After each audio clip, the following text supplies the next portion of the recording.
here we go. I think it's going. So, it seems that it is going. Yes, it is going now. okay. Hey, hi. Welcome everyone to Staying Sane. Staying Sane is a experimental podcast or little tiny show with myself and Cassandra MacLean, hypnotherapist. I'm just going to turn my volume down. It is going.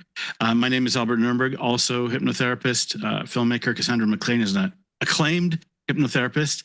She's right now in Tulum, Mexico, where she's doing a intern. Sorry, what would be the formal term for it? It's not an intern. Artist in residence program. Artist in residence and what is the name in case somebody's like wandering through? I'm at Aflora Tulum for all of June and July this year, 2025, and you are most welcome to come take a long weekend or even a full-on vacation. Stay at Aflora. On July 5th, I will be doing a show. We changed the date actually last week. I told them it was June 28th, but it's not. It's July 5th now. And I'll be dancing the tango in a spectacular. There'll be a live orchestra. And of course, I'm here doing hypnotherapy groups and one-on-ones. Just so people don't get confused, you are both a accomplished tango dancer and a hypnotherapist, and you're not necessarily doing them at the same time. Those are two different things that you do. Is that correct? Well, you know what? Actually, I've designed a customized hypnotic programming recording for myself. You know, this is something we often do for our clients as we prepare MP3s that do a hypnotic induction and then give them the direct suggestions of something important to them. Now, the benefit of not listening to some standard, boilerplate YouTube thing versus having one customized and made for you is that you really get into like, what is it that you are trying to accomplish and what specifically is most resonant. So I've been hypnotizing myself using this programming every day, twice a day, to accelerate my development into a higher level of tango dancing in a very short period of time. Would you say is it working? Would you say it's working? I would. And I've really layered in some, it's the most intense hypnosis that I've ever designed. It's very intense. I'm really, because I like going, I'm an intense person. And I'm myself in deeper, like we are moving through the subconscious into the superconscious, the very matrix where self-creation lives, going deepest into trance and pulling up from, like, I'm just like, I love it. Okay, I just want to, just because people might be just tuning in, I just want to say you are watching Staying Sane, a podcast. We can see people's responses. So if you want to post something, you can. If you have a comment or question, our theme today is how not to freak out. Most people know what we're talking about, I think, but maybe I'll explain it just a little bit, which is that in life, when you face challenges or when things are overwhelming, people just experience this emotional overload, sometimes called freaking out. Generally, I'm talking about the kind of freaking out that is not enjoyable. It is probably accompanied by high levels of adrenaline, cortisol, and it's a feeling that you can't take it anymore. Some people punch things, some people break things, some people hurt themselves. So we are talking about how to manage freaking out, and probably we invoked a new ritual, and I'll ask you about this, Cassandra. Why would you be going insane this week? Oh, hi. Hello, more or less than 3. Welcome. You don't have to have any questions. You can just comment, or you can just be present, which is wonderful as well. And great to have you here. If a question arises, you can ask it at that time. Yeah. So Cassandra, I was going to ask you, we sort of talk about things that are freaky, that are disturbing or freaking out. A lot of America is freaking out this week because there's been a military invasion of Los Angeles with both the National Guard and the Marines going in, but there actually has not been a lot of violence. Hopefully it won't happen, but that's one reason that people are going insane. Cassandra, what have you noticed for other reasons why people are having problem maintaining their sanity? This week particularly? On a national, international level? Or on a personal level too, that qualifies. So being here in Tulum, I have been allowing myself to disconnect more and more from what's going on in the United States politics. So I have a sense, as you say, like, okay, this California thing, this parades that we were talking about, they're doing parades. but I'm disconnecting, and I am experiencing more back getting to myself. I have plenty to be dealing with on a personal level. And this might even be, one of our tips for today's podcast, how to stay sane in a crazy world. Be in your own world. We're in a crazy world. The world is, for sure, we all know, it's like, oh my God. And also, you have your own world of yourself, your immediate tasks, your commitments, obligations, the people you love and care about, your health, their health. That world is where you have the most agency, and returning to that world and taking actions that help you feel like, okay, I can do something about these things, will better prepare you to face what's going on in the broader, wider world and the international political landscape. Okay, so this is actually right on topic, which is, are there techniques, either through hypnotherapy or through life? So we are going to face a challenging time. This is probably a challenging week for a lot of people. It might not be. It might be calm and relaxing as well. But does one need a practice of internal calm? By that, I mean, can we just expect, like we did probably when we were kids, that we kind of go back to being happy by ourselves, especially after an episode that might have been stressful or anxious? Can we just go back automatically to being calm? No. Okay, next topic. That's both true and untrue. I love the paradoxes. Yes, if you just sit with a spike of anxiety and you don't react to it and you just let it run its course, you will return to a homeostasis, right? But how often are we actually, oh my God, I'm on the precipice of freaking out, I'll just hang back and let it pass. Like, no, we get sucked into it. And then one thought joins the next one and joins the next one and joins the next one. So either you've developed your practice of sitting as the detached observer in a kind of meditative, Buddhist, even Stoic response rather than reaction to that, I'm teetering towards the precipice of freaking out. That's one way, but that's still a way. If you're just doing nothing, you're not doing anything. I want to sort of challenge you here. I have strong opinions about this. I think that if you are freaking out a lot in life, you will get better at freaking out. That's basically this whole business of vagal tone, meaning if you get anxious and nervous and it's something that happens to you as you go through life, you will get better at getting anxious and nervous, and not only better, but faster. You will get anxious and nervous faster. You're training your nervous system to make you more worried and anxious and getting better at it. That is why I feel that if you don't have a practice that works in the reverse, meaning a calming, relaxing, letting things go practice, then you will gradually escalate, meaning you'll get more and more stressed, more and more nervous. And in fact, there's even some people that think the human brain, and I'll wrap up here, has a design flaw, that the brain has a problem. The brain is good at noticing things to worry about. Like, oh, I got to worry about this. I got to get nervous about that. That could be a problem. And it's bad at letting things go.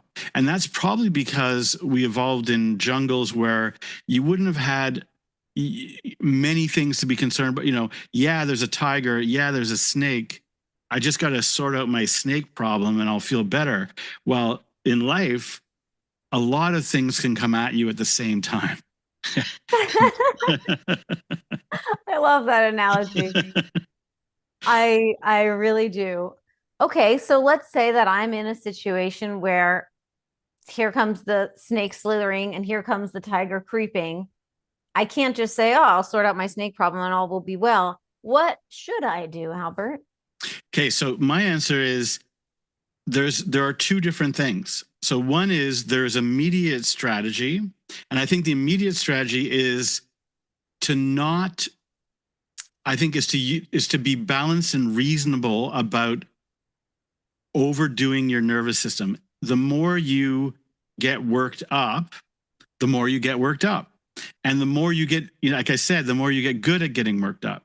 So the one thing you can do, but you might be facing something that's genuine. Yeah, there's a big snake. You should freak out. It's the correct answer. Freak out. However, the important thing is that once you know the snake is gone, once you are, let's say, ready for bed, or you're moving on to the next thing, it's why it's a good idea to have a party. The snake is gone party is not just about celebrating that the snake is gone. It's actually about changing the channel, because so much of your brain is occupied with the snake.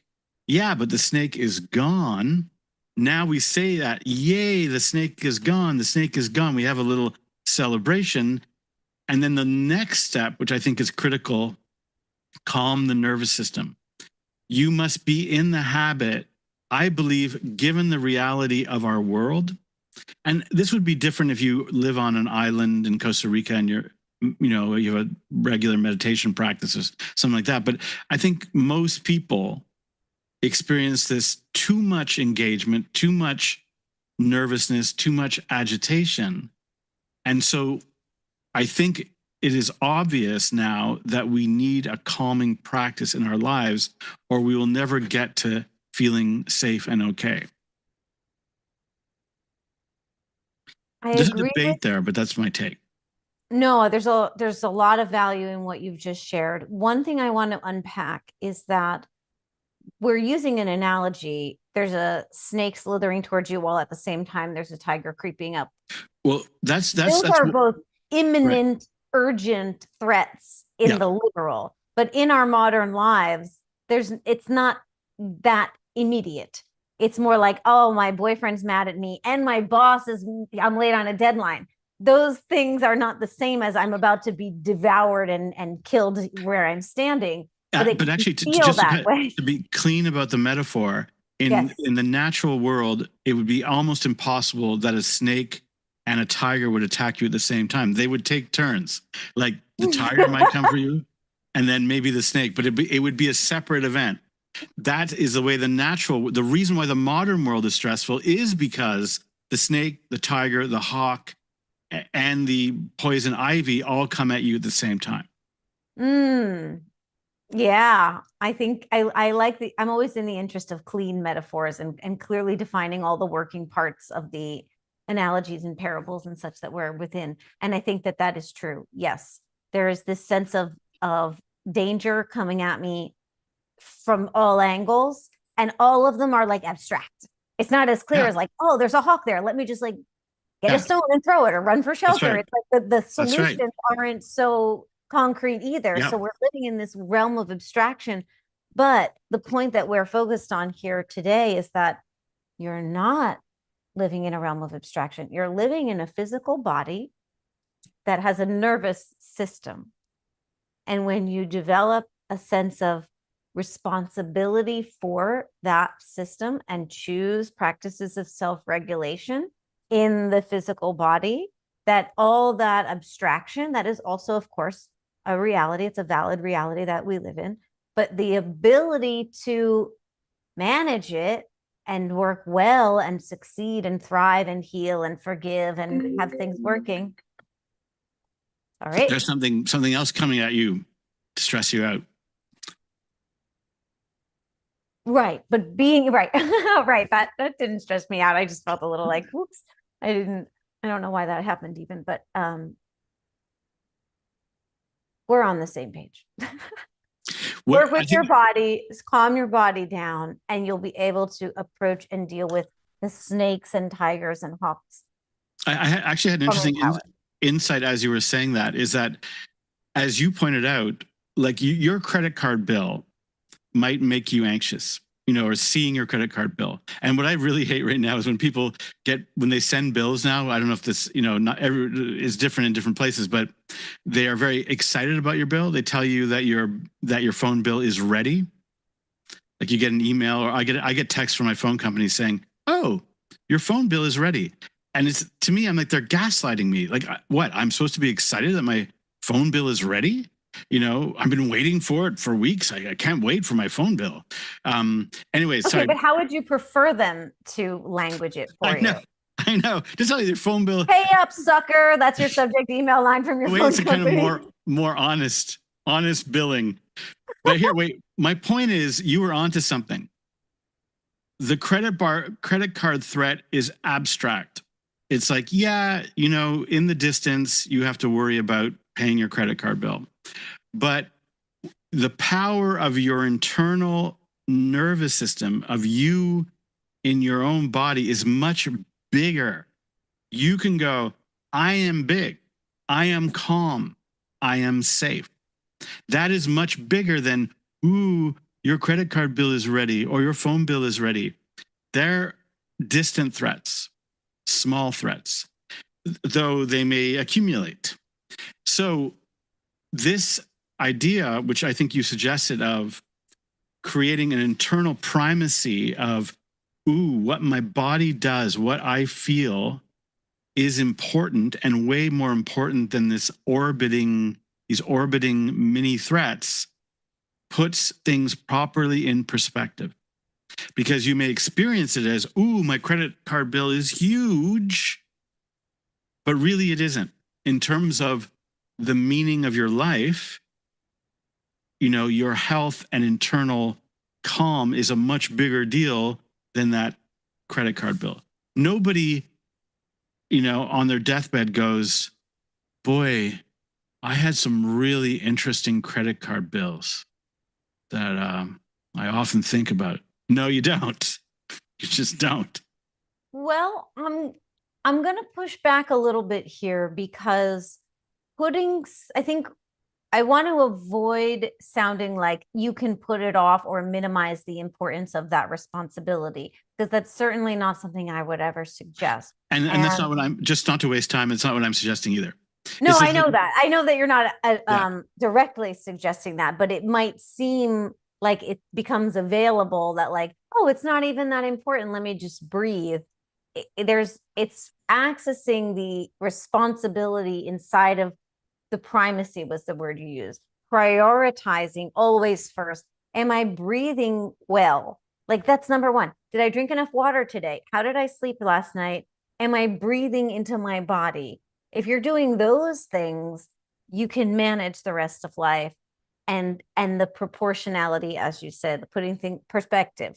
Perspective is what comes first. Health is the first wealth. Right. And I would say, I'm searching for the word. It's not just health, but it's sort of like equilibrium, like a state of reasonable balance. Because why? When you face challenges, which are inevitable and maybe even threats, that if you are in equilibrium, you do not freak out. You go, oh, it's another bill. It's another concern. It's another thing that I'll have to sort out, just like I've always done. As opposed to, whoa, this is off the scale. This is terrifying. My life is falling apart. The reason why we mention is that some people have grown up thinking that that's an okay way to live, because they may have modeled that from parents who were also freaking out. But it's not okay. I'm not saying like it's an awful thing, but it will make you a more anxious person in an ongoing way. And this was your earlier point. Mm-hmm. People are training themselves to get really good at freaking out. That's right. And to stay sane, you need to train yourself to get really good at noticing when you're about to freak out, and then choosing to do something that pulls you back into yourself, back into a centered state. That's the pivotal key difference here. Have you accidentally made yourself really good at being reactive and panicked and stressed out all the time?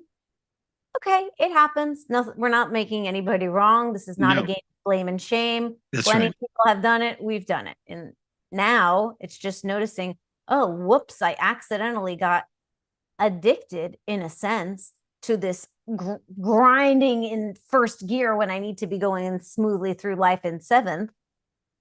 Now I'm going to find a practice of coming back and re-engaging with my body so that I'm more empowered, calm, and productive and successful and sane. What is interesting too is I think that the deeper understanding of these things is relatively new. And I'll give you an example. So one of the reasons, and this should be taught in schools, one of the reasons why people get anxious is that if you face some unexpected adversity, even often it can even be something as trivial as gossip or thinking that somebody is saying something bad about you, because we are social animals. What will happen is your chest tightens. This is basically an evolutionary response to threat. When your chest tightens, it's also called armoring. You're armoring your body to protect yourself from something. But this is the irony. Imagine somebody tells you that your report was not as good as you thought, or maybe there were some mistakes with it. They're not lunging for your throat, but your body doesn't have any other responses. So that's kind of what it does. It tightens your chest to protect your central organs, as if that person is lunging for your throat. So it's in a way already an overreaction. Now, here's what happens. If your chest tightens, and I'll wrap this up. If your chest tightens and you don't really notice, that means you are now shallow breathing. Your breathing becomes more shallow. You're holding back more CO2, and you will get a kind of nervous, bad, anxious feeling. Something is wrong. That now you might think the something is wrong is that person making that remark, but actually the something that is wrong is your chest being tight. That's all it is. All you have to do, this is why when you said breathe, and it's why sometimes people go it's annoying when people tell me to breathe. It can be annoying if they don't give you the right advice. Breathing and loosening the chest and blowing off some CO2 will make you feel better.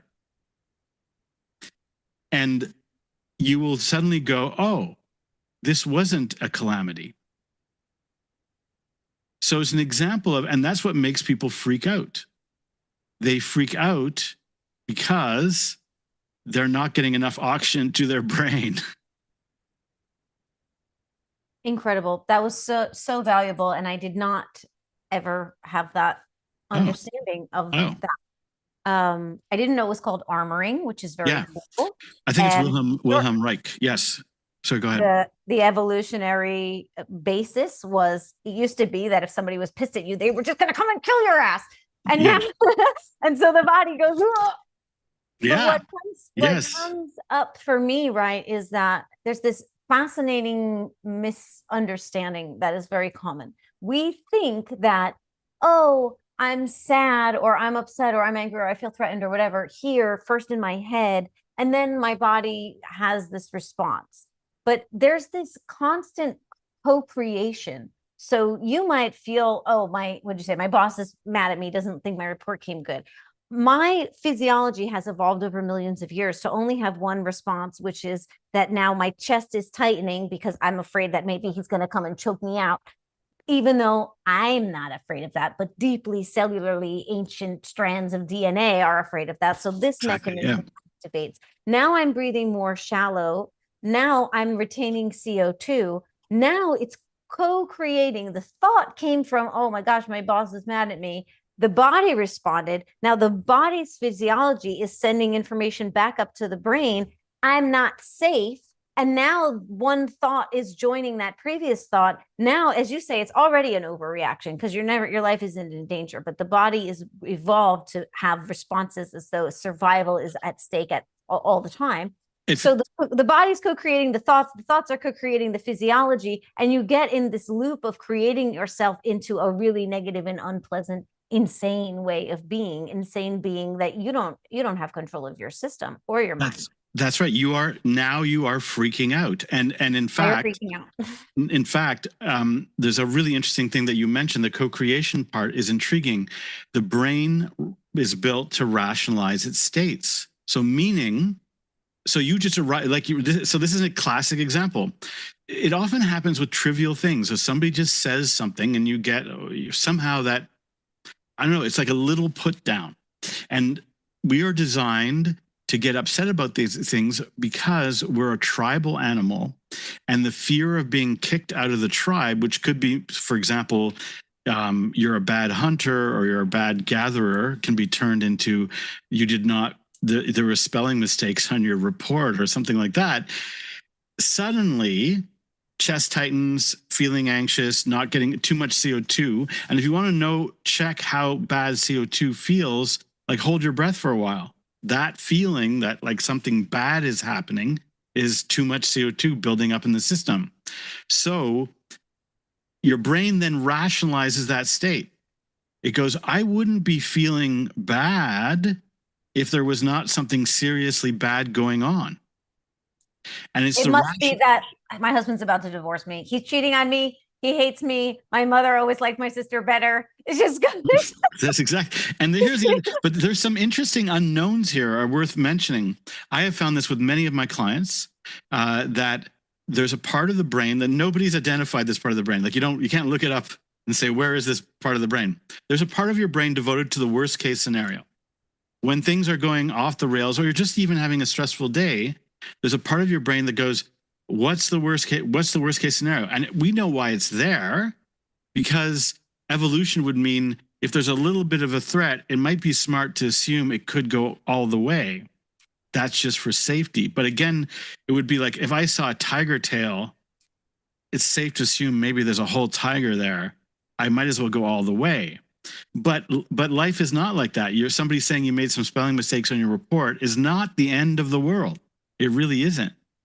But you are going to react badly, probably, and then your brain is going to observe what it's doing to itself and think there is a big problem. Right. And so we've titled our topic here today, How Not to Freak Out. Mm-hmm. And the advice might seem disappointing in how simple it is. You got to breathe. Well, we can explain the science. And by the way, people might say, well, breathe how? Which breath? And so that there's Andrew Huberman, the famous podcaster, neuroscientist at Stanford. His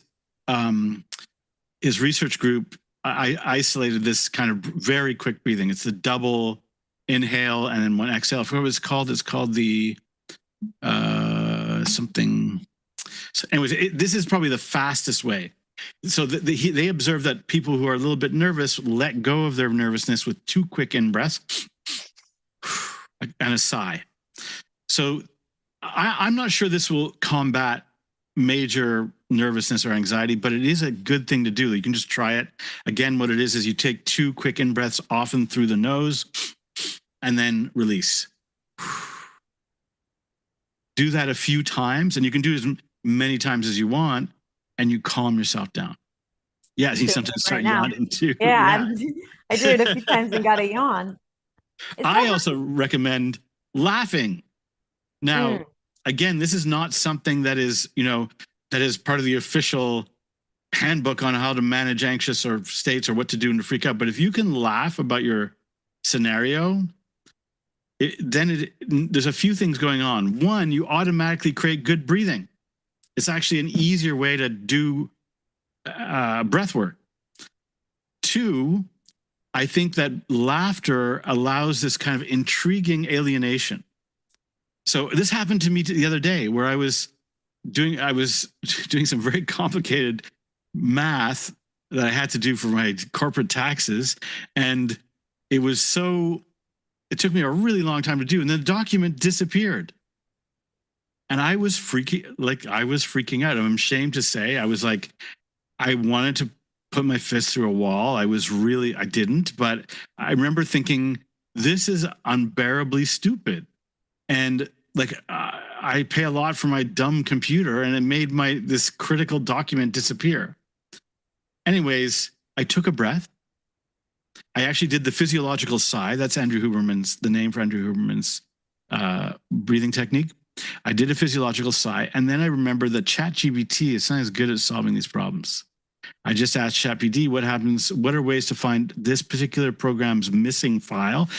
Ching, ching, ching, ching, a whole bunch of things. Within 20 seconds, I found the missing document. And before that, I was planning to set aside a bunch of time to redo this thing that had taken me like 8 hours to do. Yes. I completely relate. I understand. I had an experience similarly where technology not being how I think it should be, especially for how much it cost, was making me like really not be in a state that is good for me, right? And what's present for me in your sharing is I think that when we're learning how to not freak out, a really critical piece to kind of grease your wheels as you become a calm person who can handle stress better is to really start to get it. Like, it is better to stay calm in these situations. No good is coming from me wanting to throw my computer across the room. No good is coming from that. There is a part of you in your mind that does believe that having that reaction is somehow either helpful or beneficial or even cool. Like, it's cool to be like, oh man, I'm gonna punch this wall. There are people who believe that on some level. Can I just interject just for a second? Yeah, but there's a reason why. The reason why we would be prone to like throwing our laptop across the room is that is the way for millions of years we responded to physical threats. So, you know, there's a wolf on your chest, you push it off. You don't, you know, discuss it or think about it for a while. And so these threats that feel very big and very real, we want to physically interject. We want to push them away. We want to take our laptop and push it away because it's so frustrating. I'd be curious to know in computer repair shops how many smashed laptops they get that like where the person like sheepishly says, oh yeah, it's me, I did it. Anyways, so I'm just adding that to what you're saying because I think this is one of the realities of the modern world. We're physical animals. We're built to respond physically, and we're not allowed to, especially when things happen in so-called cyberspace. Yes, I have always been interested, as you have, in understanding the evolutionary origins of the behavior that just sort of flows out of us. And there's a lot of value in simply having the mindset to remember it's 2025 and like just I'm in the present moment. I'm not an animal on the savannah fighting off a lion. There isn't a warring tribe coming up over the hill with spears and bows and arrows. These things are not happening.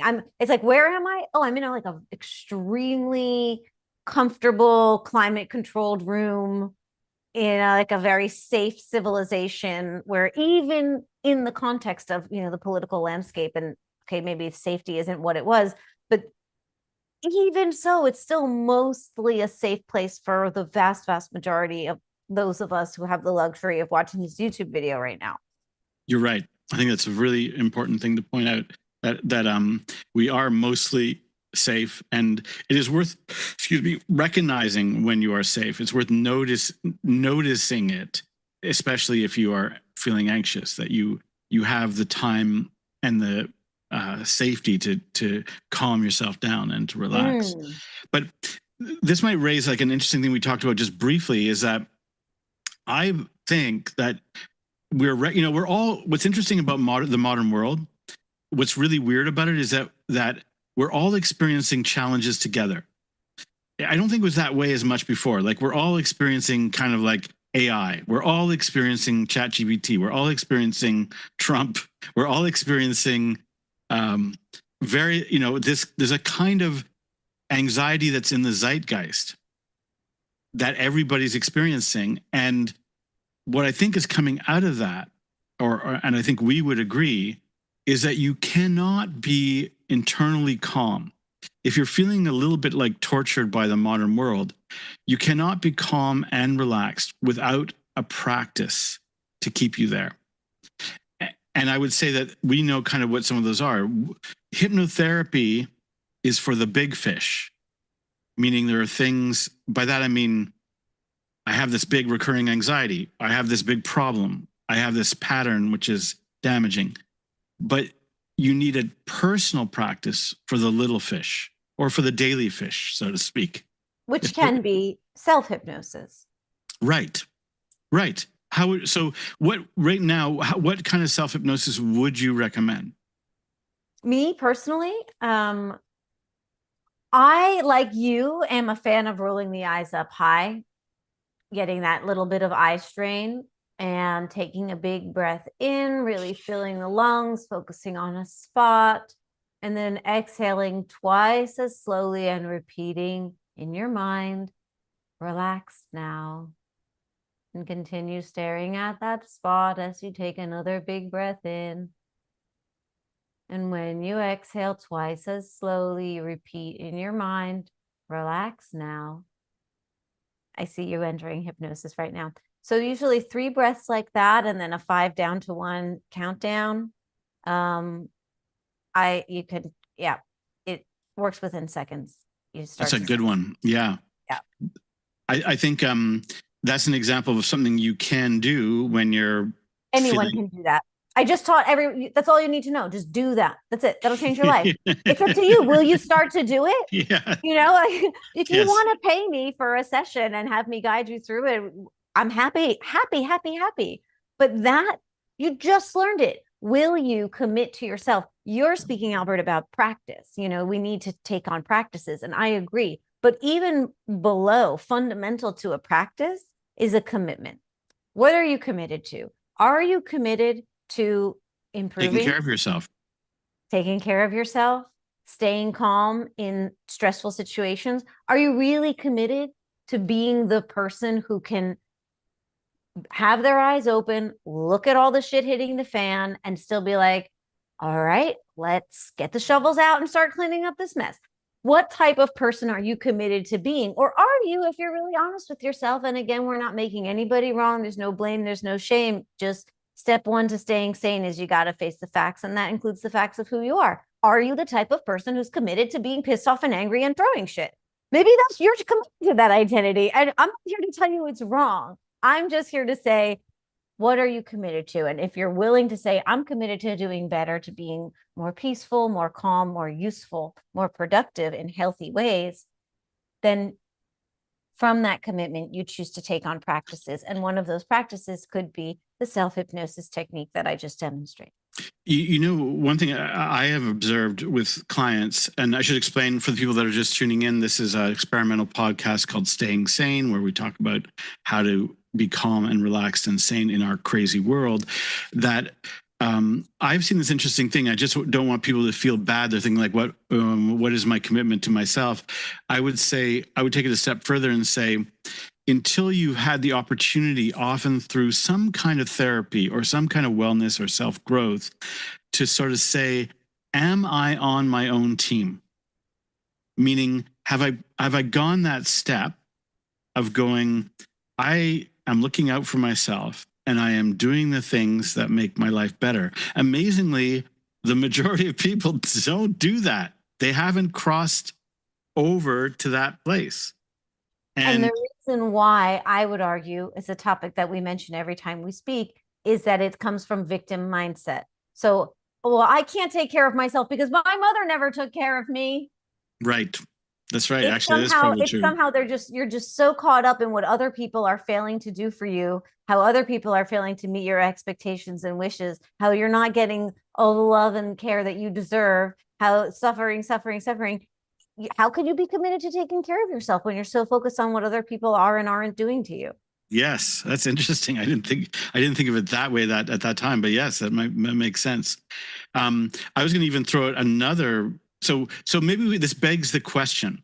If we're saying that so what we're saying is you need a deliberate practice. If you're going to stay sane in this world, the way it is going, you need some kind of regular practice to create internal calm and peace. And I only say this because I would say there are things out there that really work. Like 10 or 15 years ago, I would be like, I'm not sure what I'm talking about.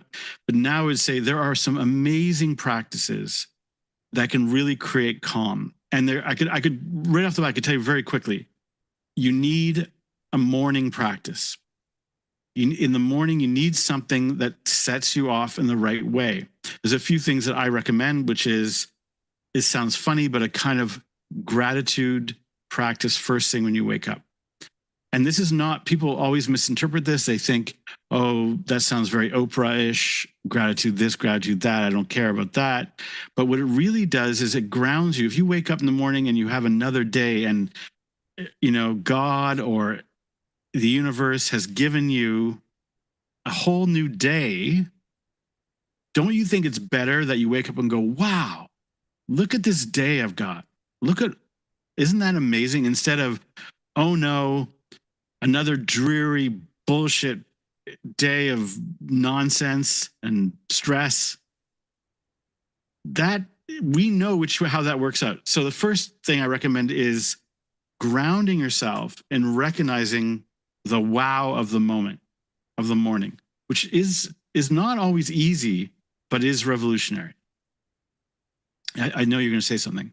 Yeah, I think that there are many people for whom there's just too much negativity. Yeah.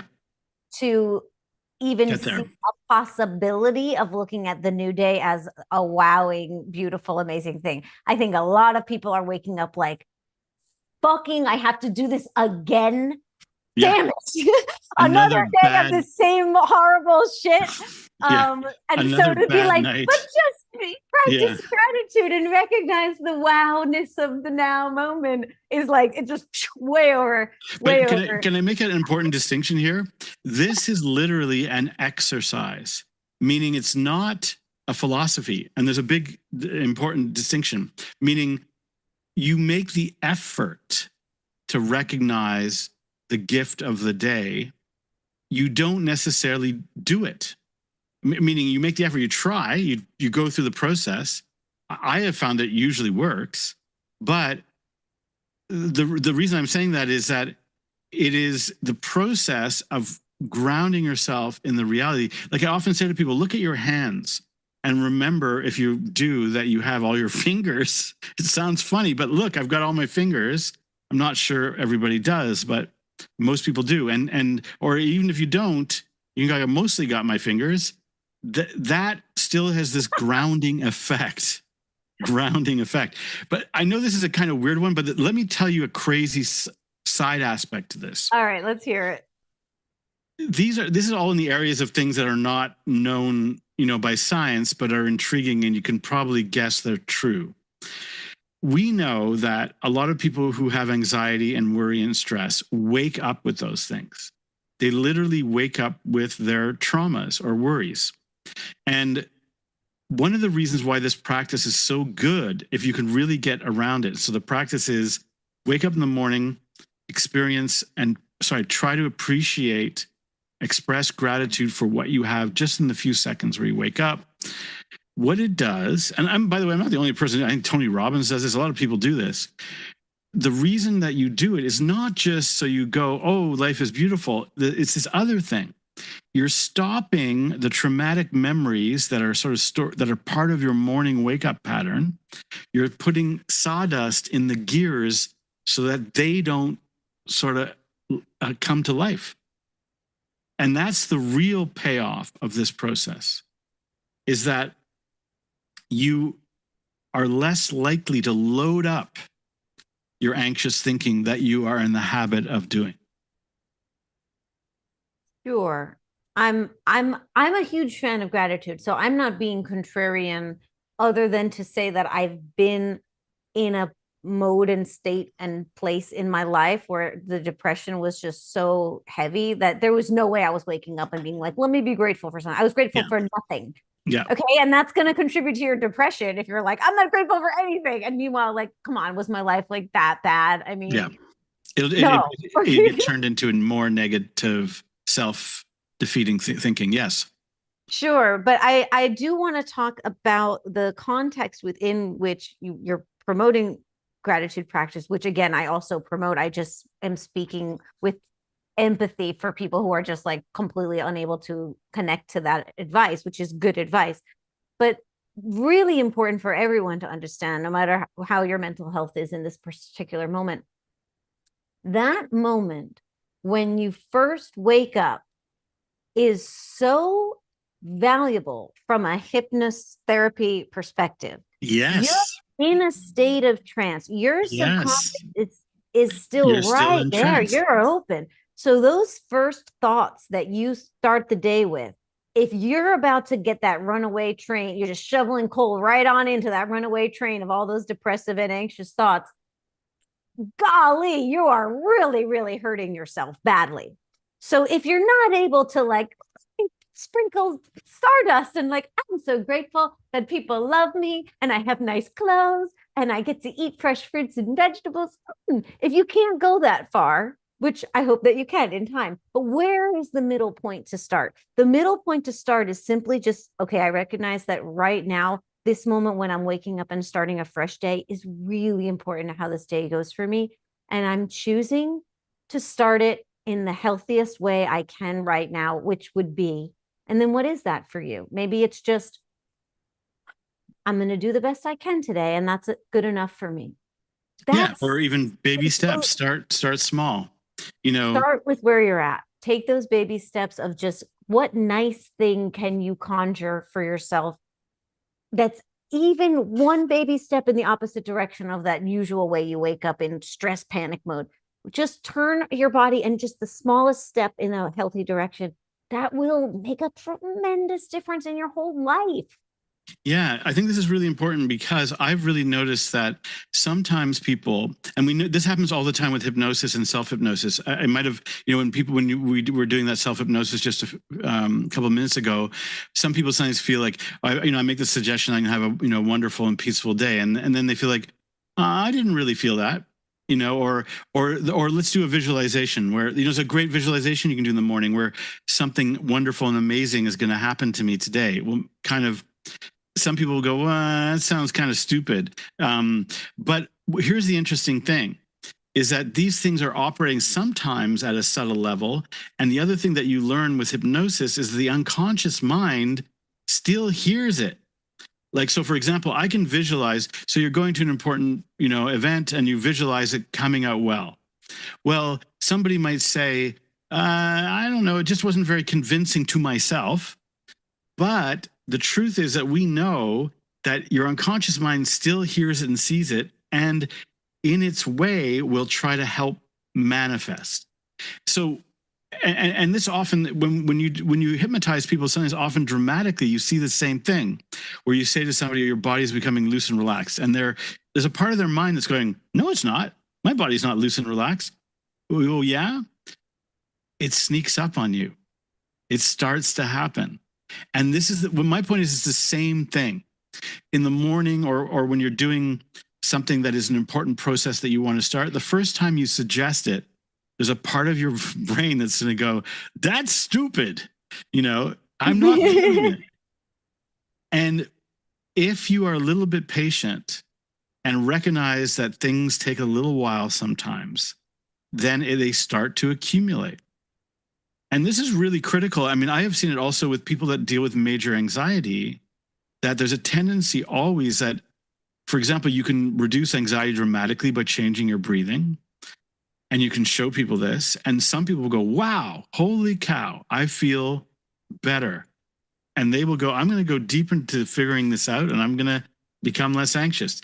And then some other people will go, I didn't feel it. You don't know how bad this anxiety is. It's intolerable. I give up. And those people end up back at where they started. And they will stay stuck for a long, long time.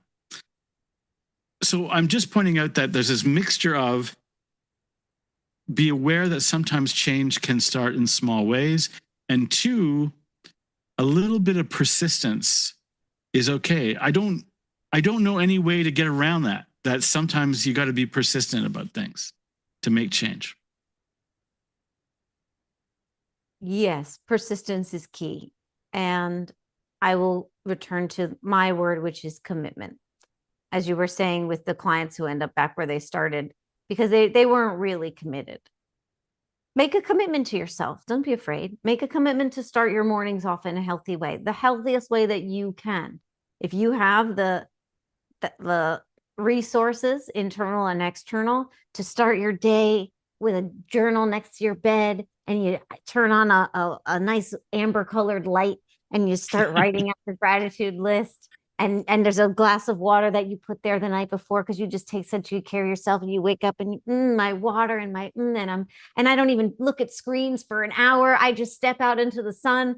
It's amazing. Do it. Do it. Do it. Do it. Do it. If that's not available to you, taking a deep breath is always available to you. You That's can right. say, I'm choosing right now, this now moment, that I'm making the commitment to myself to stay sane, to do better, to be calm, to be a more healthy version of myself, simply by, in the mornings from now on, when I wake up, before I even have any thoughts, I'm just going to breathe into my belly 3 times and tell myself, I'm choosing to be better today. Something super simple and gentle. You take your baby step, we celebrate you to the same degree as the person with their dream life. It reminds me of this thing. You just remind me of something really crazy, and it's a little bit off topic. But what you pointed out is that we always have a choice, and in our choices we have power. And it reminds me of this. This is like a crazy story, but there's a famous photograph of a Russian soldier in, I think, in one of the Finnish-Russian wars. Stories as Russian soldiers behind the lines, and he is caught by the Finnish military, and they're going to execute him. And so this is like not a good situation. There's no upside. And it's a photograph of the guy, of a soldier holding a gun to this guy's head.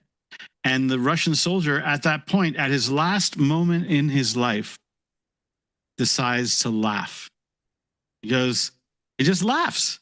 I can find the picture. I'll post it later, but it's amazing photograph. He just decides, and I'm like, okay, it is, of course, horribly tragic. This guy died. That's the end of his life. But in this great moment, he made the most amazing choice. He made an amazing choice. And that's how he goes out. Now, I'm not saying that. I'm only mentioning this as a kind of amazing. The way our power to choose is more powerful than we realize. Yes. And that's why we want to make good choices, not bad ones. But yeah. So we got sort of stuck on morning because I think mornings are tricky for everybody. But I want to also mention maybe also evening practice. Another thing that keeps you calmer. There's an old saying that the way you go to bed is the way that you wake up.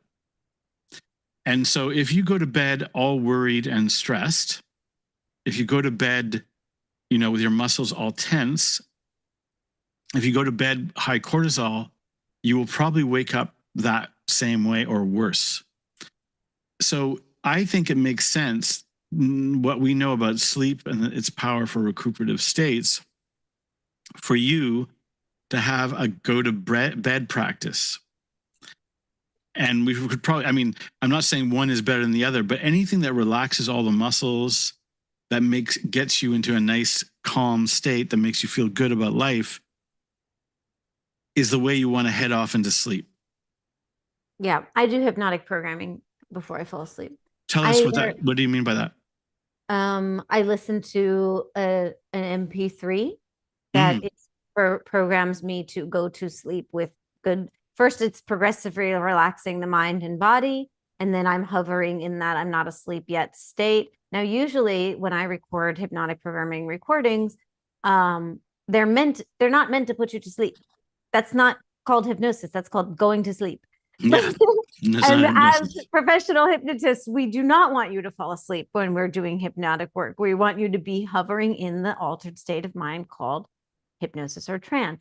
But I've designed bedtime, sleepy time hypnosis tracks so that while I'm in the state of hypnosis, the instructions, the suggestions, the programming is now I'm going deeper into sleep, remembering that my body heals itself and has this incredible natural intelligence that takes over when my conscious mind relaxes so fully and completely that all the natural functions of restoration and repair and recovery from the previous day set me up for great success in the day ahead, et cetera, et cetera. But you can do nighttime programming. I have one that's prosperity programming, and that's p.m., so it doesn't end with, and now we'll count up from 1 to 5 and bring you back to regular waking consciousness. You don't want to listen to that before you go to sleep. You want to listen to the one that goes, sleep, sleep. So that's the best way to fall asleep at night, in my professional and personal opinion. I actually concur. I've only started doing it maybe the last couple of years, but I switched over to nighttime hypnosis or nighttime yoga nidra. I mean, it depends on, the person next to you may not want to listen to it, or it can be complicated, but if you do it some of the time, it really improves your sleep quality. Plus, it makes you a little bit happier. It's really a good practice. And I would say, like, now that I do it, I would be like, oh, I can't really live without it. I would really recommend it. And I feel the same. I can't live without it. Yeah. I'll never go back. I'm never going back. So we're running out of time, but maybe we want to sort of summarize. You are watching Staying Sane. It's an experimental podcast about how to stay sane in our crazy world, using the skills of hypnotherapy. I'm with hypnotherapist Cassandra MacLean, who's right now in Tulum. So we've been talking about how not to freak out. And we got, we covered some bases. I don't think we covered them all.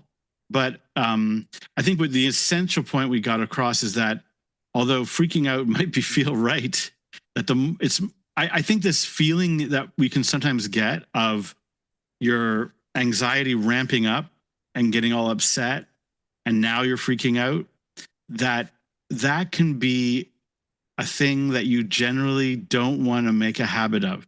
It's not a problem if you do it once in a while, but the better you get at getting upset and freaked out, the more you will do it. You're creating these pathways in the nervous system. And it is better to sort of look at alternatives, including, of course, breathing. Breathing, usually because there's things going on with your oxygen that could be better. Let me interrupt you for just a second. Yeah, go right ahead. We're bypassing the crucial step that I think is always being forgotten to be mentioned. You're not going from the old pattern of I freak out, this is how I respond to things, I'm in my reaction pattern, and then breathing. There's a crucial step that it's like, well, then what's in the middle? Stopping is what's in the middle. Yeah. Noticing that you're about to or that it's happening. Just noticing, oh my God, here I am reacting the way I've always reacted, that it doesn't work for me, doesn't work for others, never leads to what I want to. The first thing is just stop. In our field, hypnosis, hypnotherapy, we call it a pattern interrupt. Interrupt the pattern. Now, and by the way, can I add something? What is the power of a pattern interrupt formally in hypnosis? Like what aside from stopping, let's say, a bad pattern, what else does it do? It breaks the neural network. And high suggestibility. That moment is, you are very suggestible. So actually what you're saying is, if you are doing something like a bad pattern, like freaking out and getting upset and feeling self-destructive, interrupting that pattern and then doing something new that is positive is likely to go deeper because you're interrupting the pattern. This is a gold mine, people. Honestly, like, we're just giving it away. This is gold. This is the gold. We're giving it away. We're giving it away. It's up to you if you just, interesting, a big pile of gold, and just throw it away and move on and go watch, whatever, or use it. For me, it looks like this, like all of a sudden I'm just like, oh, I feel it, like that, and I'm like, no, stop. And then, okay, what do you choose to do instead? Do you choose to take a deep breath? Do you choose to roll your eyes up high, find a spot on the ceiling, breathe in deeply, and think, exhale and relax? Do you choose to simply sit down in a meditative posture, pick up a book, take a step outside and look at the clouds? You could do anything that interrupts your pattern. But the first thing is stop. Stop. Yes. And then choose whatever better thing feels better for you. It could be a thing. It could be a gratitude list. It could be washing your hands, splashing cold water on your face. Let your own creative imagination tell you what would be better for you in that moment. But notice what's unfolding when you're on the precipice of freaking out, or the freaking out is already beginning to unfold. And key thing, just stop and say, I'm not going to do this. I'm going to do something else. And then whatever the something else is, it's still a win because it's not that old pattern. That's right. I think I could even make a bunch of suggestions. One is, of course, better breathing. Two, there are great breath work videos on YouTube. These are like 10, 12-minute videos that are very good for getting you back to what's, sometimes called a parasympathetic state or a calm, relaxed state. And these things teach you to get back into your calm state. And I've really noticed, like what I noticed with anxiety is that when you are anxious, of course, the world is a darker place. It distorts your perception. Everything is meaner, harder, crueler. When you get back to the calmer state, you're like, no, these people are my friends. That person is my boyfriend, girlfriend, partner, wife, husband. You realize the world is not so scary. And so it's worth taking the time. And I think what we are saying is that given the challenges and all the stress is coming at so many people in these strange and abstract ways, that having practices, including self-hypnosis, hypnotherapy, breathing and relaxation, exercise, going for a walk, yoga, looking outside, interrupting the pattern, setting a new pattern, all these things will make your life better and train your nervous system to feel calmer and more relaxed. And what is better than that? That's the juice. That's the magic. All right. Well, thank you, Cassandra MacLean. Thank you, Albert Nerenberg, for being so calm and relaxed. And for all your insights and suggestions. It is really fun. This is a really fun podcast, How Not to Freak Out. I think it was a good subject. Yeah. And if anybody has any other questions or suggestions, feel free to, message us somehow. You can find me on Instagram at Get Hypnotherapy. That's Get Hypnotherapy, by the way. Get Hypnotherapy, yes. Yeah. Get it. And as well, you can find me here at Albert Nerenberg Hypnosis. It has been a pleasure sharing this experience with you. This is Staying Sane. We hope to keep doing it until there is no need for people to stay sane because they're feeling so great. They don't need it. All right.